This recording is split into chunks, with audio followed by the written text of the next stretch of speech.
is a fishing expedition. Point of order. There's a point of order, Honorable Marcoleta. Just would like to Honorable clarify. Bishop Abante. I would like to clarify to ask Congressman Marcoleta. Sinabi niya kanina hindi kasama yung SALN sa original complaint. Yes, he mentioned that. Oh, I'd like to clarify. Paano niya nasabi yun? Kasama eh. Ito, babasahin ko. Marcoleta. Yes, the ma'am. mentioned Binanggit po ang... paragraphs contained allegations which are relevant to the SALNs of the respondent. Yes, ma'am. It was mentioned, I think, very adequately, the word SALNs. But in We the are not complaint, yet on that, Honorable Garbin. we are were only on the existence of the SALNs. we were already Honorable through. Marcoleta, please understand that you are Madam not a Chair. member of the Justice Committee. You're allowed to manifest, but you cannot raise clarificatory questions to the Yes, ma'am. resource But persons. I'm about to You may proceed. raise a manifestation, ma'am, about the SALN, ma'am. First of all, let me state on record that the SALNs discussed were not attached in the original complaints. Hindi po sila kasama sa original complaints. And using the SALNs as a starting point without necessary predicate evidence supports the position that the investigation of the House of Representatives Committee on Justice is a fishing expedition. And if I may add, Madam Chair,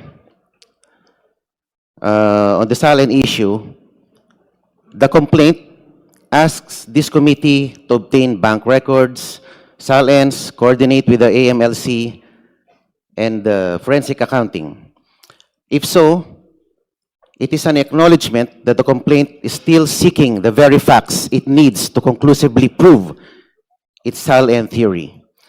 Ma'am, malaki po kasi yung pinagkaiba ng isang complaint that already alleges ultimate facts supported by evidence, and a complaint that substantially requests this committee to authorize this committee to investigate, and perhaps we will later find the proof.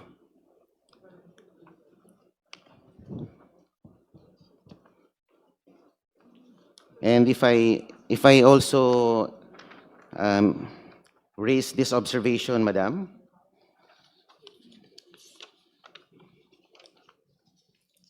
regarding the Ombudsman, the independence of the Ombudsman may be put to question before this body. The House of Representatives Committee on Justice summons the Ombudsman before the members of Congress and the public to present the statement of assets, liabilities, and net worth of the Vice President. While the Ombudsman has an ongoing investigation before its office, the Ombudsman is mandated to have the primary duty to conduct investigations over the misconduct of public officers. Madam Chair, point of order. There's a point of order, Honorable Marcoleta. Just would like to Honorable clarify. Bishop Abante. I would like to clarify to ask Congressman Marcoleta. Sinabi niya kanina hindi kasama yung SALN sa original complaint. Yes, he mentioned that. Oh, I'd like to clarify. Paano niya nasabi yun? Kasama eh. Ito, babasahin ko. Vice President Sara Duterte committed culpable violation of the Constitution and betrayed the public trust in amassing unexplained wealth and failing to disclose all her properties and interests in properties in her SALN. Nagalagay po sa complaint eh. Anong sinasabi niya na hindi kasama sa original complaint? I'd like to find out from him. Honorable Kaya ang hirap Marcoleta. noon, Chair, salita siya ng salita dito. Kinakailangan maging sure tayo na hindi nabanggit. And if I may add, for the guidance of the honorable members and in response to the manifestation of the Honorable Marcoleta, I will be reading the specific paragraph where matters concerning SALN was mentioned in the complaint. With regards to Sabala complaint, there are allegations in paragraph 107, 108, 109, and paragraph 9, and paragraphs 285 to 290. And for Cabrera complaint, may we refer the Honorable Marcoleta as well to paragraph 20.3, paragraph 76, paragraph 77, paragraph 232, paragraph 233, 234, 235, 236, 237, 238, 239, 240, 241, 242, and even from paragraphs 244 to 246. For the information of the Honorable Marcoleta, Yes, the ma'am. mentioned Binanggit po ang- paragraphs contained allegations which are relevant to the salens of the respondent. Yes, ma'am, it was mentioned, I think, very adequately, the word silence, but they were never attached to the original complaints. Parang this complaint is just merely requesting the committee to produce evidence. Ibig sabihin, wala pang ebidensya, nakikiusap sa committee na ito para mag-produce ng ebidensya na wala, hindi nakakabit sa original complaints. Yun lang po ang sinasabi ko, ma'am. In other words, you admit that there were a lot of times that salens were mentioned in the impeachment complaint. However, They were never not attached. attached in the Opo. impeachment Wala pa complaint. pong ebidensyang nakalakip doon po sa complaint. At ngayon pa lang po natin binubuksan dahil ito po ay kumbaga request ng complainant. Please understand as well that the compulsory process that was granted to the Justice Committee is for the purpose of testing the sufficiency of the allegations in the complaint, whether the same constitute probable cause, which is the mandate of this proceeding. So, with all due respect, Honorable Marcoleta, it is our humble position that all the actions of this committee, including the issuance of subpoena of all these questioned salens by Your Honor, is in accordance with the rules of impeachment, the Constitution, and even with the decisions of the Honorable Supreme Court. Ma'am, the court will be the better judge of that. And that is why you should elevate that before the Honorable Court. Maybe not me, but some other parties. Thank you, Madam Chair. Any other member who wish to raise clarificatory questions to the Ombudsman? Hearing none, may we direct the committee secretary to call the Vice President Madam in Chair, order just, to extend to her Madam Chair, the opportunity to present evidence, including those which will counter the testimony provided already and the documents provided already by the Office of the Ombudsman. Madam Chair. The just a Honorable few- Garbin is recognized. Thank you, Madam. Just a few questions to the representatives of the Ombudsman. Kayo ho'y nagpresenta ng SALN and what was presented by your office, are those SALNs under your custody and the entries, the official entries in those SALN. Tama po ba? Yes, Your Honor.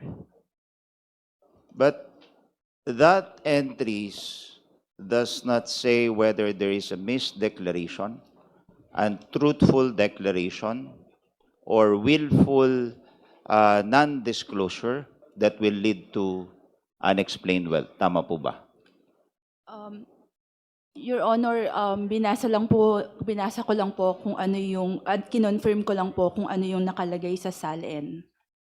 Honorable Garbin, I'm afraid, but we are not allowed to raise questions which will go beyond what appears in the SALN. concerned That's salins why, of the Vice Madam Chair, I President. just need confirmation whether that Yes. presentation Issues concerning yields to the misdeclaration. yields in support to the complainants. First of all, Madam Chair, wala yung complainant dito eh. I understand, but please limit your questions to And that's why I the want to ask contents of the sana yung affidavit. complainant Contents of the as salins. to his allegation because it was pointed out that the Salden was only part of a broader allegations of unexplained wealth. But as correctly pointed out by Mr. Marcoleta or Congressman Marcoleta, those Salden that was or that we want to specifically pinpoint that have material misdeclaration or untruthful declaration was never attached in the first place We are in the not complaint. yet on that, Honorable Garbin. We are were only through, on the we were existence of the through, SALNs. we were already approved, voted on the ultimate facts and the the sufficiency in substance, and the annexes provided in the complaint, Madam Chair. So what we have here is an improvement of the complaint, of the complainant's evidence.